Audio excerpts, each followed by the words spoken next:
Salam alaikum mes amis, comment vous allez? J'espère que vous allez bien et bienvenue dans cette nouvelle vidéo consacrée au module de phonétique. Bon, d'abord j'espère que cette vidéo elle va pas prendre plus de 30 minutes. Bon, on va entamer, on va donner une petite définition comme d'habitude. Lors de chaque vidéo, on commence à donner une définition par rapport c'est-à-dire au module.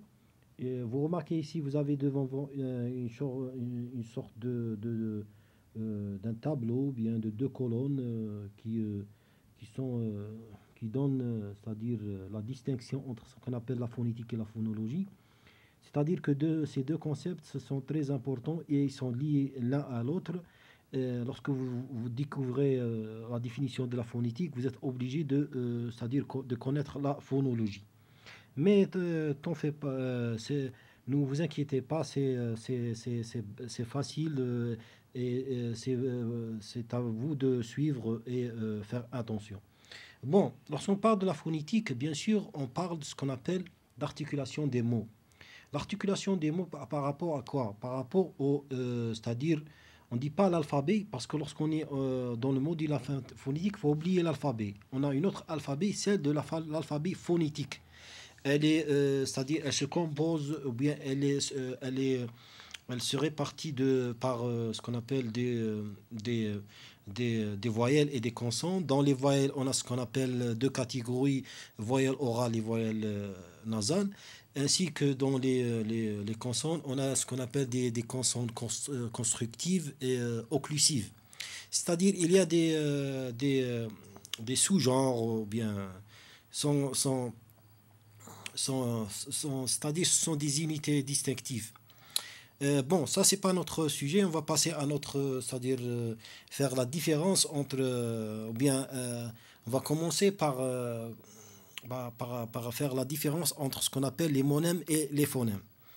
Bon, mes amis, il faut savoir que les phonèmes et les monèmes, ce sont deux catégories de la qui se bien qui sont qui se manifestent ou bien ils sont liés à ce qu'on appelle la phrase, ou les catégories de classe, les catégories grammaticales que vous avez appris dans le module de grammaire.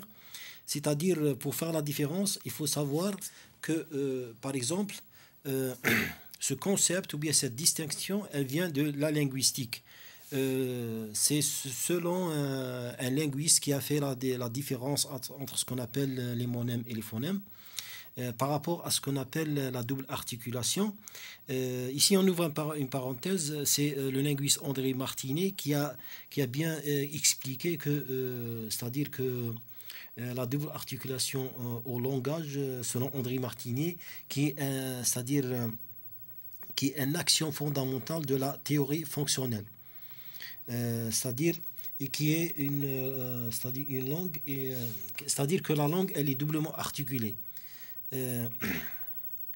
C'est-à-dire qu'elle est construite d'unités minimales et d'autres unités maximales. Ici, bon, ça juste j'ai lu quelques définitions par rapport au concept de double articulation.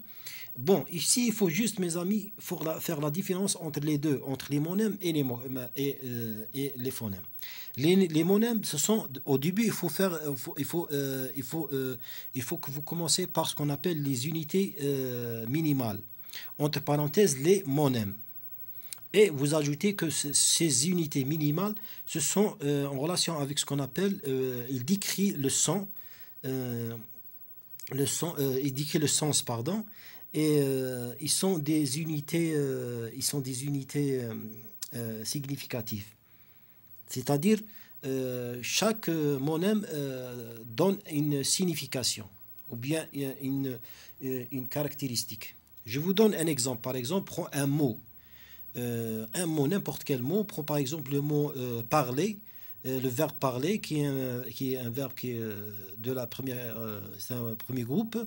On va, par exemple, le conjuguer aux premières personnes du pluriel. On dit du futur, par exemple, on dit parleront. On dit par exemple le futur, on dit parlerait. AI parlera, AS parlera, A parleront, parlerait et parleront en un T. On prend la première personne du pluriel, parleront.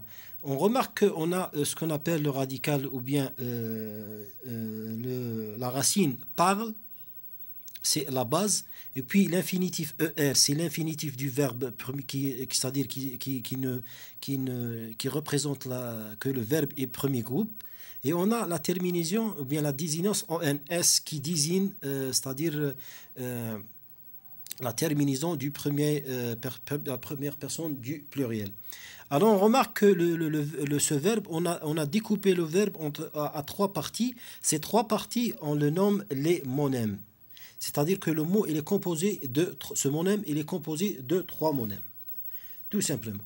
Bon, puis on peut ajouter une information. On dit que les monèmes aussi, ils sont caractérisés ou bien se distinguent entre ce qu'on appelle des monèmes qui expriment l'action et d'autres monèmes qui expriment la distinction.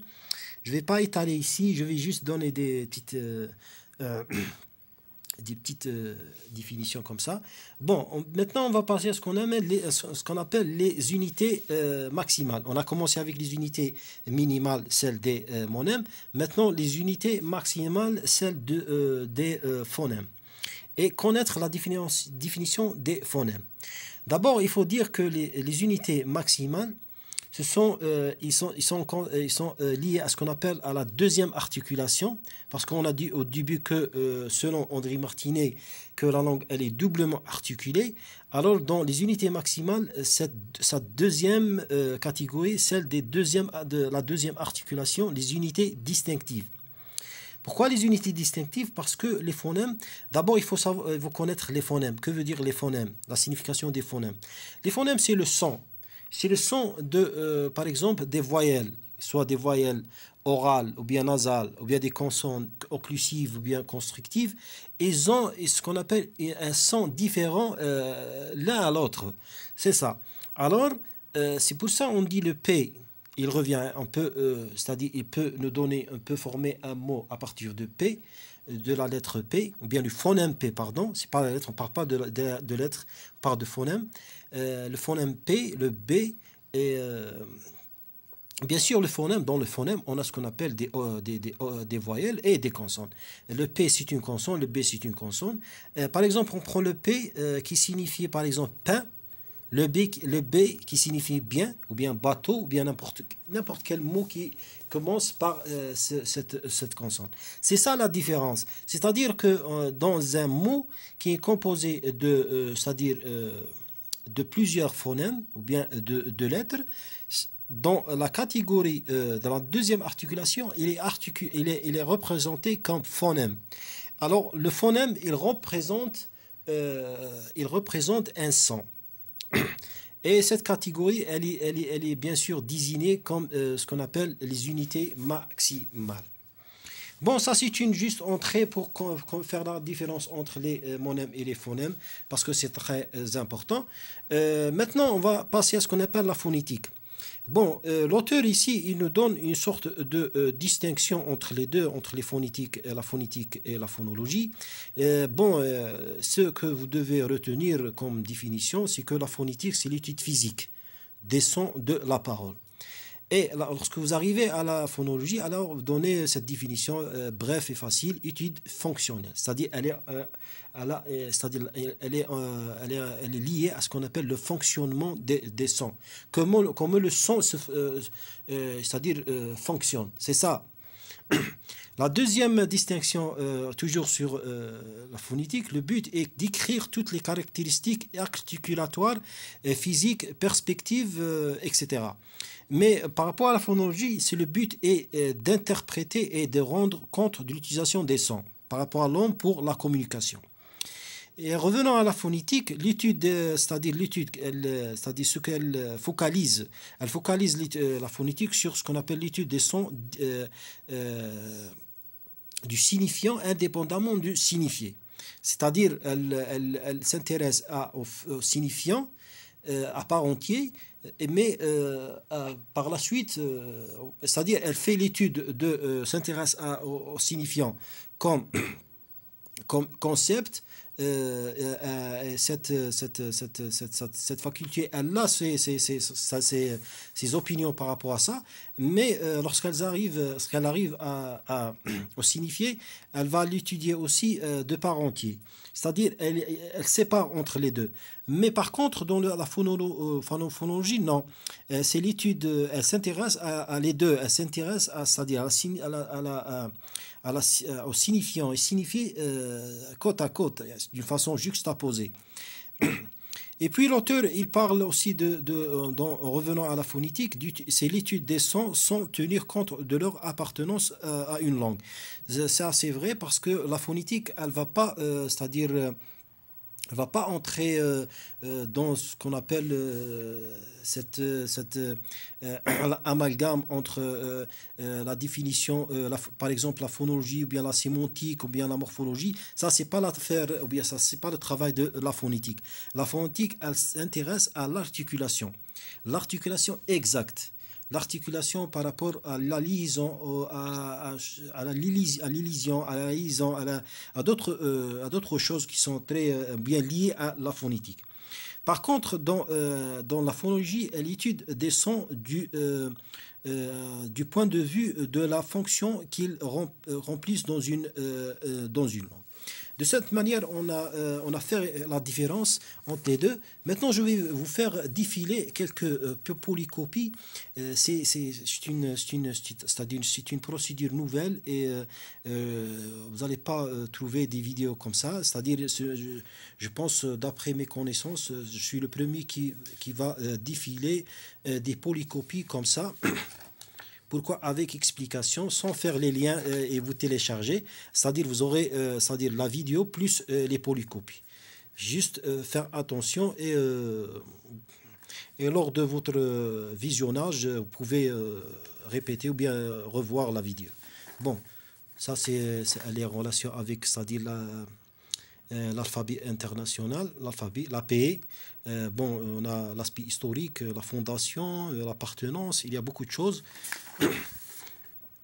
On va retrouver les mécanismes de production du son chez l'homme, B, mécanisme de perception des sons chez l'homme. Et je vous conseille aussi, lorsque vous lisez, mes amis, il faut c'est-à-dire prendre l'essentiel. Vous n'êtes pas obligé de prendre tout le mémoriser comme... non, il faut comme une machine. Non, il faut juste prendre les nécessaires. Le sens, c'est un. Et deux, les éléments importants. Et puis, on a une autre polycopie par rapport à l'alphabet.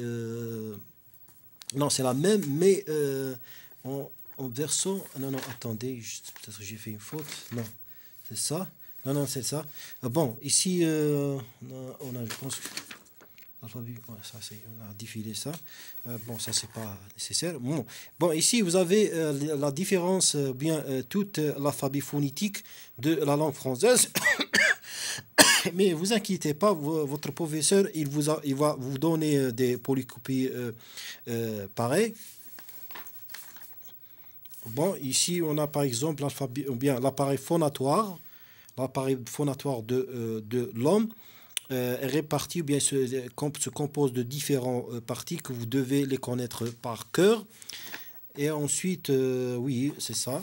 Et puis ici en haut, vous trouvez ce qu'on appelle les positions, ou bien les lieux d'articulation lorsque vous voulez, lorsque l'homme prononce une voyelle ou bien une consonne. Il y a ces lieux, ils ont une appellation, c'est-à-dire spécialisée ou bien différente. Par exemple, lorsque vous voulez utiliser la langue, alors la langue, par exemple, dans le cas de L, par exemple, L, la consonne L. Alors, vous voyez, moi j'ai oublié un peu, mais ça c'est... elle correspond par exemple à prépalatal, médiopalatal, postpalatal par rapport à la langue. Ici, il faut aussi savoir que la langue se compose de ce qu'on appelle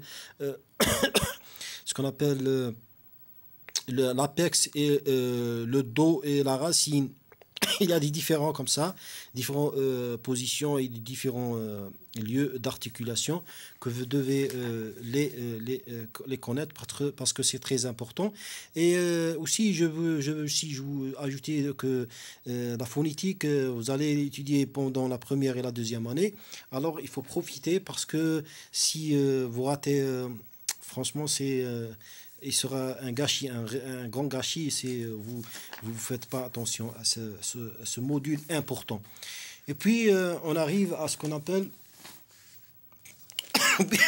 pardon, on arrive au cours des deuxièmes semestres. Dans le deuxième semestre, vous aurez, bien sûr, vous aurez les consonnes. Les consonnes sont réparties sur deux catégories, les occlusives et les constructives. Vous avez un tableau ici avec explication en bas. Alors il faut prendre le nécessaire. J'espère que, c'est-à-dire l'écriture soit lisible. Le mode d'articulation, le même, je crois le même pour l'écrit. Non, attends, pardon. Vous retournez trouver ce tableau. En cas si un de nos amis, nos camarades, ils n'arrivent pas à acquérir les polycopies, on va les trouver dans cette vidéo. Bon, ici vous avez les semi-voyelles, semi-consonnes, vous avez trois. Vous avez le I, et vous avez le OA, et vous avez le OUI. Bon, et aussi je vais vous partager ce tableau aussi, c'est par rapport au point d'articulation, c'est-à-dire antérieur ou bien postérieur. Voilà. Et aussi, je vais peut-être... non, écoutez. Maintenant, ici, vous pouvez trouver toute une sorte de liste de tous les phonèmes listés. Et leur... j'espère que l'image... Je sais pas, l'image, elle est pas claire. Voilà, maintenant, elle est claire. Elle est lisible. Regardez bien, mes amis, ce tableau que j'ai fait la conception lorsque j'étais en première année. Trouver les 37 phonèmes de la langue française avec toutes ces caractéristiques. Si quelqu'un trouve que le module phonétique est pénible et difficile c'est-à-dire à le saisir, vous pouvez mémoriser, c'est facile. Vous pouvez par exemple, on va prendre la première lettre en haut, A, c'est une voyelle orale antérieure, I tiré, je pense que vous voyez, et par exemple, prends le D, qui est une voyelle, c'est une consonne. C'est relative à C, c'est consonne. Et les V en haut, c'est voyelles. Au milieu, vous avez ces voyelles nasales. Ces voyelles nasales qui sont des voyelles, mais c'est des voyelles nasales. Ici, par exemple, prendrez le G, qui est une consonne orale occlusive sonore et dorso-vélaire.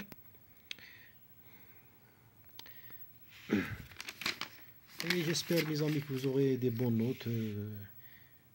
Inch'Allah. Bon, ça c'est l'anatomie. Par exemple, par les lèvres, c'est un phonème se prononce ou bien c'est-à-dire entre les lèvres, c'est-à-dire les lèvres entrent dans la composition de ce phonème. Alors, il est labial. Si les dents entrent dans la composition de ce phonème, il est dental. Si c'est l'alvéole. L'alvéole, c'est une partie qui se trouve parmi les composants de l'appareil phonatoire. Alors l'alvéole entre, c'est-à-dire dans la construction ou bien dans la composition de ce phonème, il est alvéolaire. Par rapport au palais, le palais dur, c'est prépalatal, médiopalatal, postpalatal. Il faut juste savoir qu'on parle de phonèmes. Si le phonème entre c'est-à-dire dans la construction de ce phonème, le palais, alors il va prendre ces trois formes, soit prépalatal, soit médiopalatal, soit postpalatal. C'est le phonème, sa construction, elle est basée sur le voile du palais. Alors, il soit prévélaire ou bien post-vélaire. Et aussi, par rapport à à, à- à la, j'ai oublié la non, l'alvéole. L'alvéole, je crois que c'est l'alvéole, non? Non, c'est pas l'alvéole. Vraiment, j'ai oublié cette partie.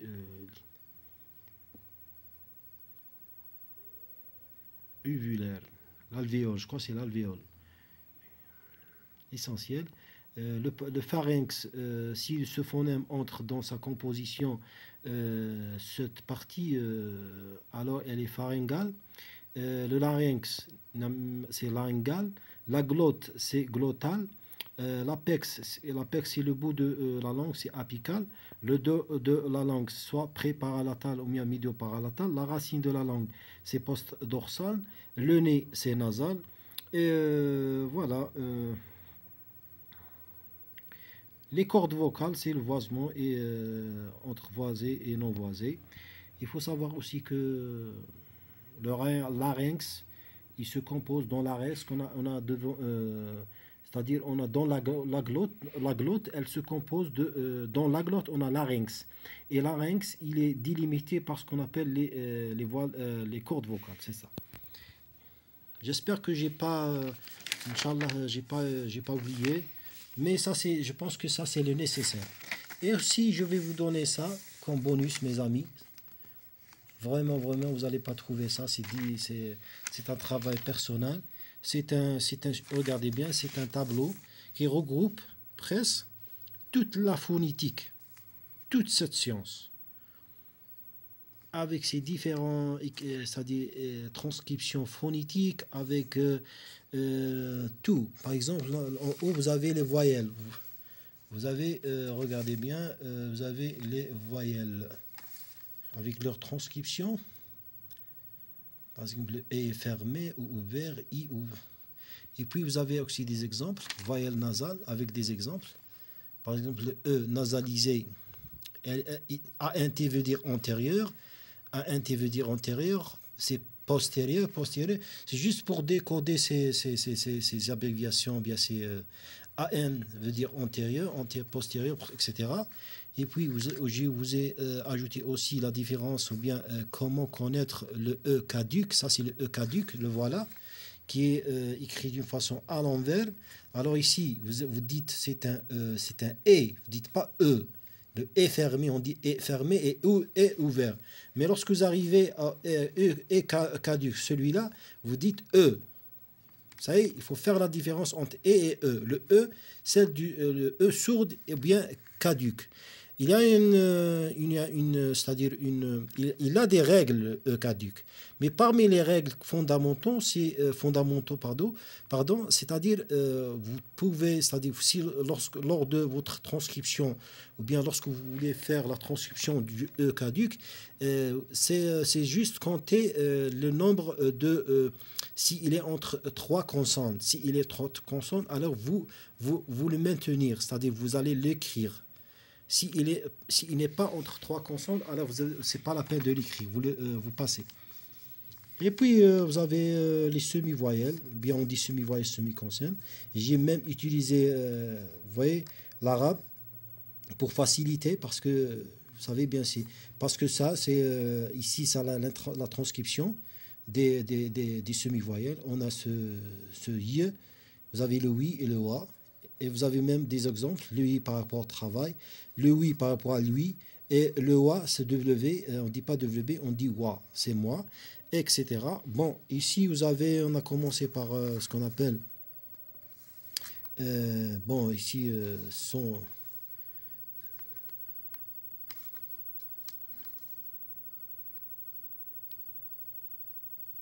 les trois consonnes semi-nasales, pardon, les trois consonnes, ici, trois consonnes nasales, qui sont le M, le N et NIE.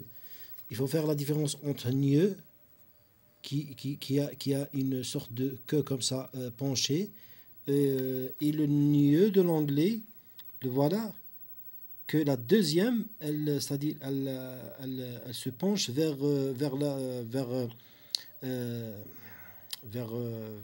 la gauche, c'est-à-dire. Bon, qu'est-ce qu'on a ensuite? Et vous avez aussi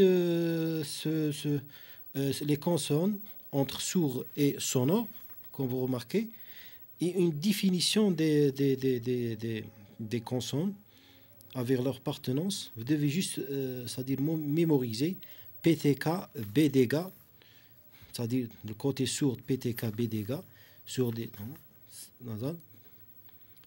sourd et sonore, pardon, et F, S, F, le F, ch, F, S, ch, on dit pas F, F, S, ch, V, Z, J, F, F sont des fricatives, S, Z sont des spirantes bien sifflantes, Ch, J sont des chuintantes. Et le reste, le R et le L, ce sont des consonnes orales, je dirais, pas, sont des, comment dirais-je, des vibrantes. Oui, ce sont des vibrantes. Et aussi, vous avez le L, c'est latéral.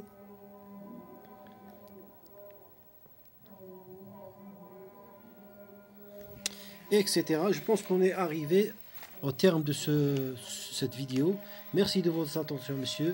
Mesdames, messieurs, mes amis, je vous remercie de votre attention et j'espère que vous partagez cette vidéo et vous mettez j'aime et vous abonnez. Allez, à la prochaine.